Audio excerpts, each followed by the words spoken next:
Well, here we go. This one's for Ojai. This is a book for Ojai. This is not a kid's book. This is a real book.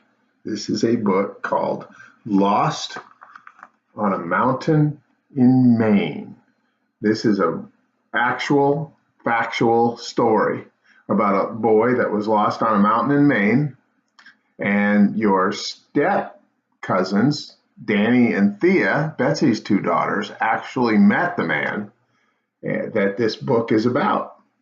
And he's still alive. He's a very old man, and also I wanted to introduce you to Bentley. There he is. Hey, Bentley. Say hi. Say hi to Ojai. Hi. Hi, Ojai. Woof, woof. Okay. So there's a few pictures in this book, but most of it is just reading. So what I'm going to do is I'm going to send you this book. You can go along with the video. And when I say beat, that means to turn the page, all right? So we're on the opening page. And this is just a teaser. This is called a teaser to kind of get you to get the book. I started to run and found I couldn't because of the boulders. That made me frantic, and I climbed over them like a cat and yelled and shouted and cried all the time. I yelled for my dad. I climbed up as high as I could on a big rock and screamed for him. Then I waited. No answering shout, nothing. Just the noise of that wind and the purring sound of the fine sleet driving against my clothes. Lost on a mountain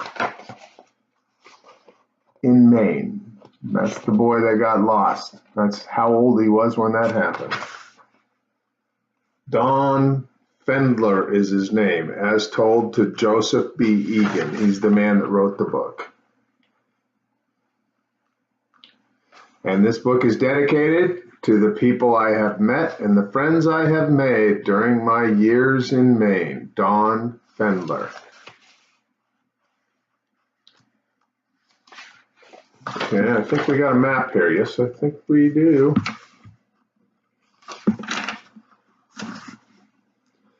This book was written, this is page IX. This is the foreword by Don Fendler. This book was written to show young people what faith and determination can accomplish. In the 75 years since this book's original publication, I have received thousands of letters from around the world. In addition, I have had the honor and privilege to speak at a great many schools and libraries, especially in Maine. To talk to students after my presentations and to answer their questions has been a wonderful experience for me. I will never forget hearing adults tell me where they were when word was received that I had survived. Their kind encouragement has meant a great deal to me. What I have learned from that adventures in the Katahdins has been a guide throughout my life. It has strengthened my faith in God and in prayer while teaching me to be responsible for my actions and to never, ever give up when reaching for a goal in life, even when things look their darkest. All of the awards and commendations the book has received will never compare to what the people of Maine did for my family and me during the time I was lost. I pray that I am able to continue to meet and talk with young and old alike for many years to come. Don C. Fendler. And again, he's still alive. He's a very old man, but he's still alive. And this is the book, Lost on a Mountain in Maine. Okay, we're on chapter 1. And these are pictures of his friends and their visit to the mountain. Chapter 1. My adventure begins. First day.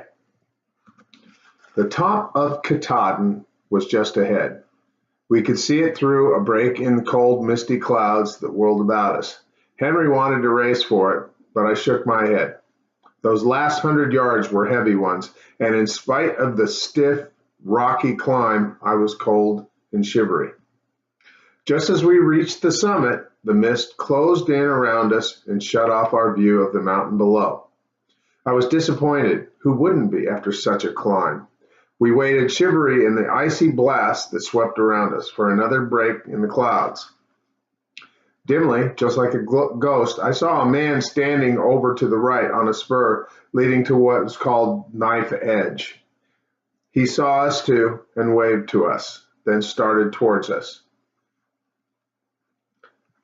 Okay, and there's a number 1 right there. And what that tells you is to go down here where the other number 1 is and read that part. And this tells you about the man.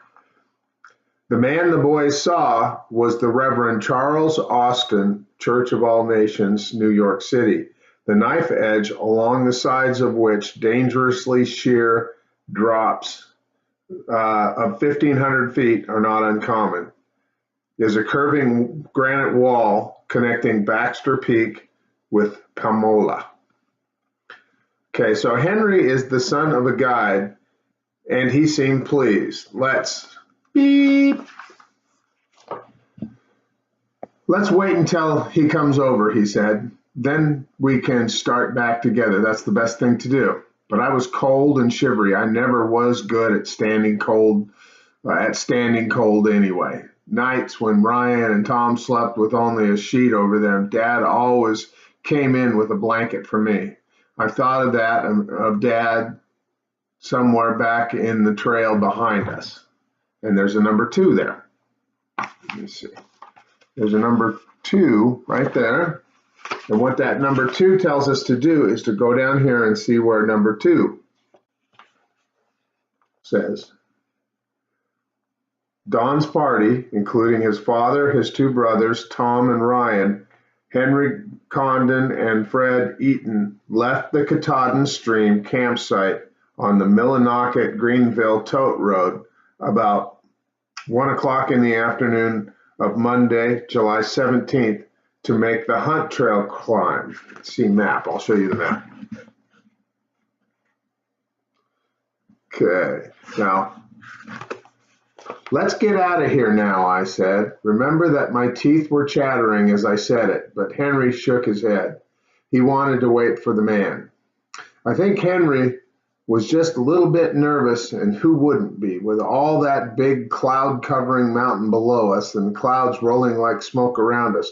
But Henry was wise. I can see that now. He knew Katahdin. I was nervous too, and maybe that is why I decided to go right back and join Dad and the boys. Maybe I was sorry that I had gone on ahead of them. Maybe that had been a foolish thing to do.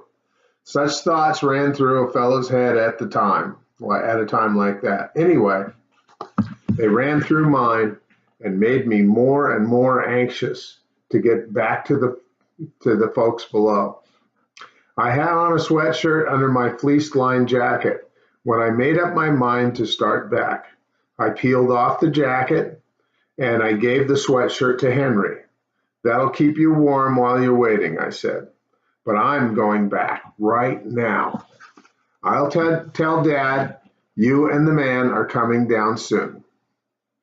Henry said I was foolish and tried to stop me, but I knew I was all right. I guess I thought I knew more than he did, for I only shrugged my shoulders and laughed at him. Just then an extra heavy cloud rolled in around us. I thought of people being lost in clouds and getting off the trail, and maybe that hurried me a little as I pulled up my fleece-lined reefer about my neck and started down. Boy, I can see now what a mistake that was. A fellow is just plain dumb who laughs at people who knows more than he does. Remember that, oh I.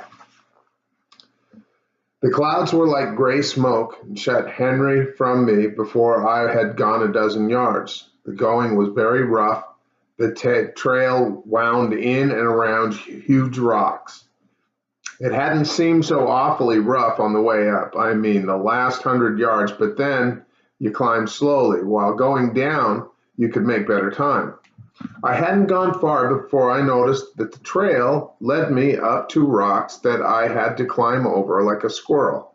That seemed funny to me, but I went on just the same because a fellow forgets easily, and I figured going down was different anyhow. Nobody can really understand how rough the going is up there until he has tried that hunt trail in a mist. I suppose Henry would laugh at me for saying so. He's been over the trail so often. However, I wasn't worried, not just then. I kept looking ahead, expecting to see Dad and the boys break through the cloud at any moment. Everything looks different in the clouds. You think you see a man, and he turns out to be only a rock. It kind of scares a beep. Page 4. That's a picture of one of the huts there that you can go to on Katahdin. You know, this last summer I climbed Mount Katahdin, the same mountain this boy got lost on. And also I was up there in the heavy clouds, and it was really wild. The wind was blowing and you couldn't see anything, so I can see how this kid could get lost. Okay, continuing on. Sorry.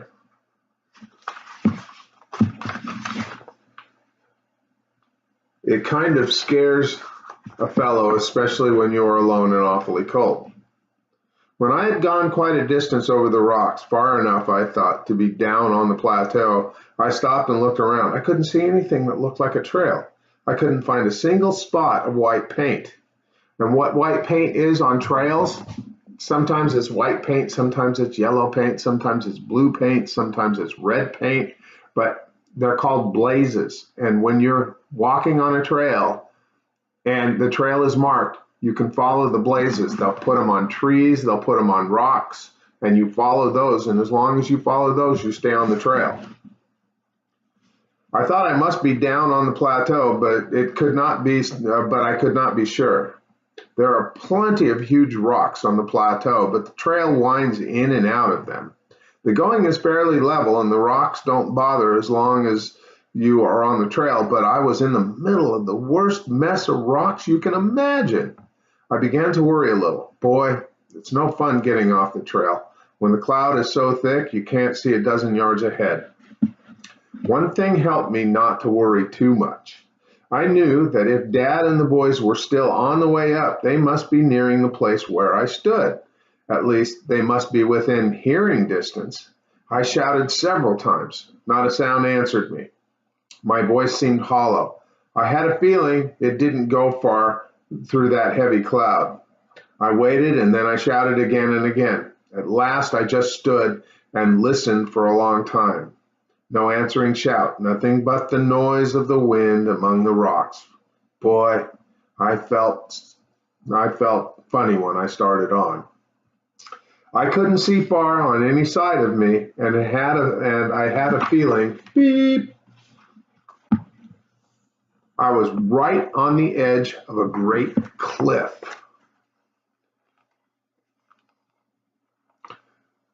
The way the clouds swirled scared me. The rocks about me looked more like ghosts than rocks until I tried to climb over them. Besides, the sleet was beginning to fall. It formed slick, thin ice on the sleeves of my reefer, and I had to wipe off my face. I didn't like that. I was wearing a pair of blue dungarees, and I could feel the water seeping through and getting cold about my legs. Maybe, I thought, I ought to sit down and wait for Henry and that man. They'd be along now any moment, but when I stood still, the cold, wet cloud seemed to wrap me in an icy blanket. I started an Indian war dance to warm up. Christmas, I finally said to myself. No use in this. Might as well go on. I'll be sure to find Dad a little farther down, but I couldn't find him. And I didn't find him, and the going grew rougher and rougher. Like I said, I was just up there this last summer, and this is the kid. It's a very big mountain, and there's a lot of wilderness up there. And when the wind blows and the clouds blow by, you can't see anything. You can't see 10 feet in front of you, and you can't hear anything. Beep. Chapter 2. Plumes of Pomola. First day. I hadn't gone far before I felt sure I was down on the plateau. I was off the trail and the going was bad, but there weren't so many big broken rocks to climb over. Once in a while, I came to an open space with moss on the ground, and I could run a little and warm myself. I kept this up for a while, and then I ran plump into a tangle of pucker bush. Pucker bush grows so thick that a person can actually walk on it. Some places I did walk on it. Of course, you kept breaking through, first one foot and then the other. That wasn't so good, but it was easier to do than to struggle over those big rocks. Pucker bush is a funny stuff. It hasn't any actual thorns, but when the ends of the limbs die, they dry up hard and brown. Boy, are they sharp. I knew now, of course, that I was off trail, and I was really anxious. I don't know how long I kept on over that kind of ground, but suddenly the pucker bush gave way under me, and I felt myself falling into a deep hole. I grabbed at the bushes as I went down and got hold of a big stem. For a moment I thought, oh man, I'm a goner. Boy, that hole was deep, 20 or 30 feet, and there were jagged rocks on the bottom.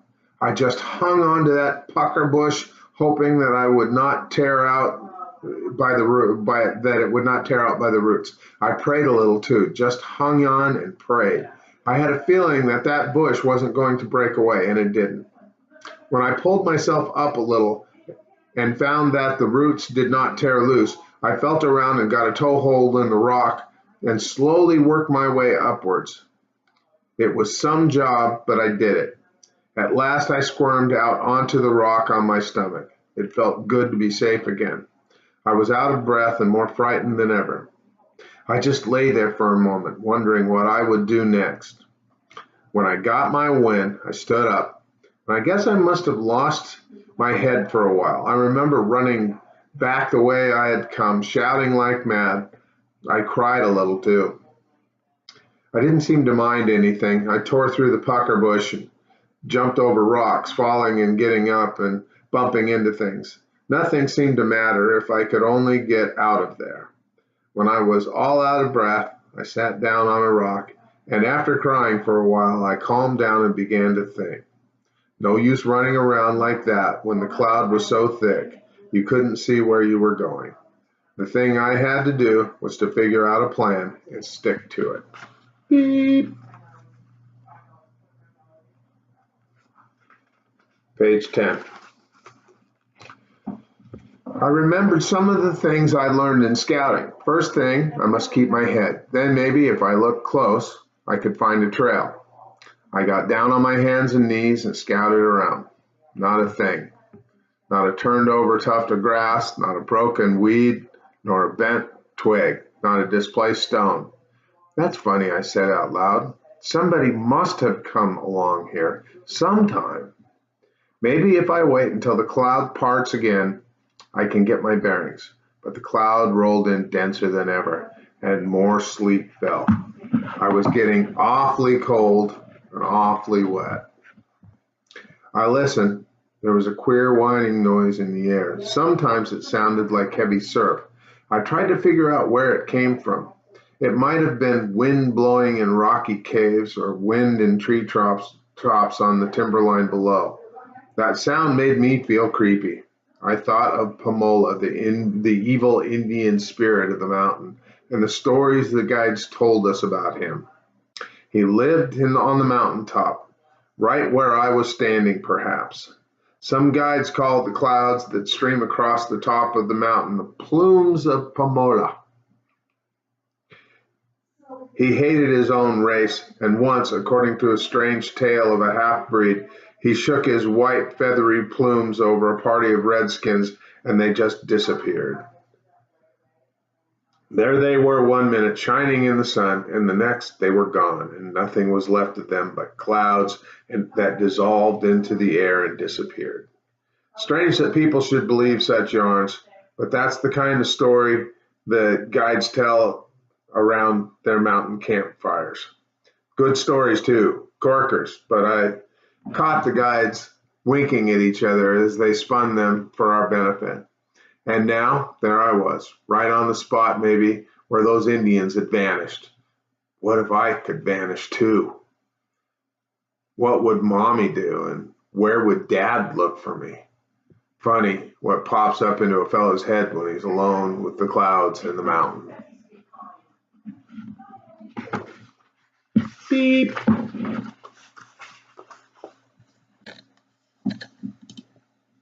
Maybe excited.